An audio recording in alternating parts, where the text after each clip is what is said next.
روسیه 2 روز قبل از سفر رسمی ولادیمیر پوتین به تاجیکستان به آسیب دیدگان ترمه و برفباری شدید در کشور به حیث کمک 40 تن مواد مورد نیاز که قیمت عمومیش به 3 میلیون دلار میرسد فرستاد.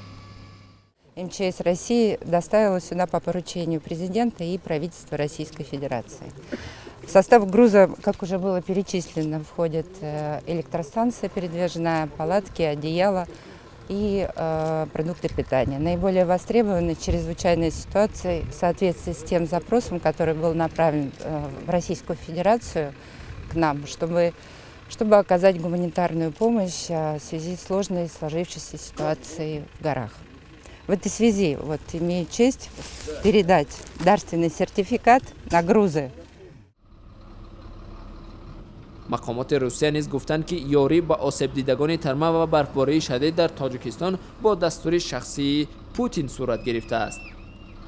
По-видимому, Российская Федерация стала первым государством, которое оказало такую помощь в связи с обращением روسیه نخستین کشوری است که پس از دعوت حکومت تاجیکستان به او چنین کمک رساند. شما می‌دانید که مناسبت‌های ما با تاجیکستان خاصه است. این مناسبات همشریکی استراتژی است و ما در گذشته، حالا و در آینده نیز کمک خواهیم کرد.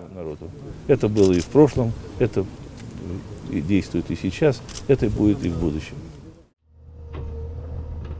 در پی برفباری شدید و فرآمدن ترمه در یک ماه اخیر در راه دوشنبه خوجند، منطقه رشت و ولایت بدخشان 20 نفر جان باخته، چند تن دیگر از زیر توده‌های برف بیرون آورده شدند. مقامات تاجیکستان میگویند در نتیجه این آفت طبیعی به اقتصاد کشور ضرر هنگفتی رسیده، ده‌ها محل اهالی نشین در انزوا قرار گرفتند.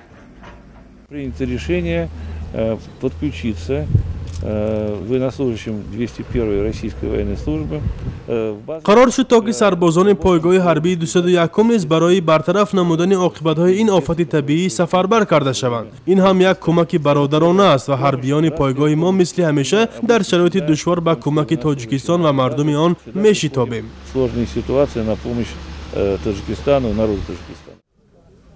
در آغاز ماه فوریه وزارت امور خارجه تاجیکستان با پخش یک بیانیه رسمی از ساختارهای دیپلماتی و سازمانهای امدادرسانی بین المللی خواسته بود تا در رفع عاقبت‌های حادثه‌های طبیعی به دولت تاجیکستان کمک کنند. Помощь, которая сегодня оказывается со стороны российского правительства, это не первый раз. کمکی که امروز از روسیه می آید بار اول نیست. وقتی چنین آفت‌ها رخ می‌دهند ما نخست دست کمک روسیه را احساس می‌کنیم. ما این کمک را در انبارهای مرکزی ما نگاه می‌داریم و پس از قرار حکومت آن را برای نفران احتیاجمند تقسیم خواهیم کرد. После решения правительства она будет направлена нуждающимся населению или организациям.